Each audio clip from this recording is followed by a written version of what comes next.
gotta make sure you get the check mark on Twitter when you see things happen. And I've done that, and I think we're good. Tom Pelissero from the NFL Network. He's got 419,000 followers. I think he's probably pretty legit. He just tweeted out 2 minutes ago, the Saints are re-signing quarterback Jameis Winston to a 2-year deal with a base value of $28 million, including $21 million guaranteed. So, 2-year deal, fairly reasonably priced there, with $21 million guaranteed. Your thoughts as I kind of toss that out there financially and in terms of fit on the field? Yeah, I think that we've talked about this time and time again, especially after the season, even after he got hurt. He was the most, realistic option for the Saints. You didn't have to pay him a ton of money. He has rapport with the players. It seems like the players want to fight for him, and they trust him as a quarterback. And you really look around the division other than Tampa Bay, you feel like, and you really had Tampa Bay's number for the past 2 seasons. You feel really great about winning the division. I think Jameis is a guy who can do that to you. And you saw Sean Payton last season kind of adjust the play of Jameis, especially after his time in Tampa Bay, where he was dropping back, passing it 45, 50 times a game, and kind of changing that. Get that number down to below 20. Feed the ball to the running backs. Take care of it, not turn it over, and let that defense play at the high level that you do know the defense can. So I think for the Saints, that's a great pickup. Now you have that answered at the quarterback position. You don't have to worry about that. Now you can kind of go back to filling this team out. But I think for the Saints, it's a win-win for everyone. You got a guy who has familiarity with the offense and with the team, and you feel like you can go win some games with.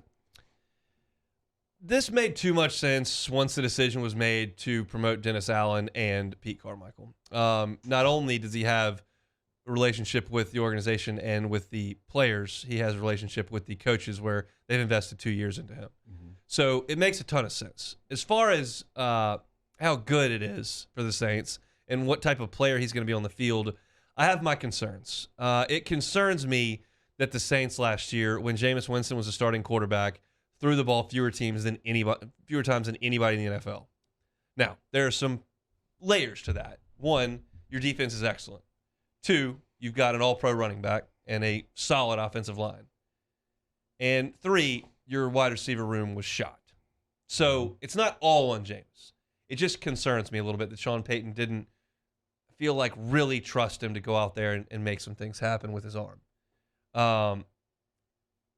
I think he is he's somewhere around the 23rd best quarterback in the NFL. That's just a total number that I'm just throwing out there. I certainly don't have the 22 that are better and then the 8 that he's better than. I'm not trying to be that specific. Yeah. That's just about where I have him. And it makes me think that it's difficult to reach the heights that you want to with him as the quarterback. Now, did you have a better option? I don't know if Jimmy Garoppolo is better. I don't know if Baker Mayfield's better. I know Deshaun Watson's better. But I think this is fine. That's the best thing I can come up with. You're going to field a reasonably competitive team. Do I think the Saints have got serious Super Bowl ambitions with Jameis Winston as a starting quarterback? I don't feel that way right now. Maybe Mike Thomas coming back and he's healthy and the defense is clicking and you can really run the ball because your offensive line stays healthier than it did last year, and maybe it looks better. I sing a different tune, but I just don't know if I love it. Yeah, no, it's not, if they, picked up Deshaun Watson, how people would feel like, maybe take the off-field stuff out the picture, but just talk about on-field performers and who they are, caliber as a quarterback. It's not anywhere remotely close to that. But I think for the Saints, when you find yourself 5-2 last season with Jameis leading the helm, no Michael Thomas, no real number one receiver. We all saw the success, Jameis had with Mike Evans. They threw it for a ton of yards, ton of touchdowns. I think for the Saints, they feel like they can, replay that with Mike Thomas and Jameis, and they feel really confident in that. So I think that's something you can't look over. You're 5-2. They blew Green Bay out of the water. I know it was a one-game thing, but we saw, Green Bay have the best record in the NFC last season. So I think with them, with Jameis at the helm, they feel like they can be competitive. And in this league, that's really all you need. So many games come down to one possession. If you can be competitive and compete and give yourself an opportunity to win, that's where you want to be. Thanks so much for watching Hunt and Hill on YouTube. Now do us a favor. Hit the red subscribe button below and throw us a like. We'll see you next time.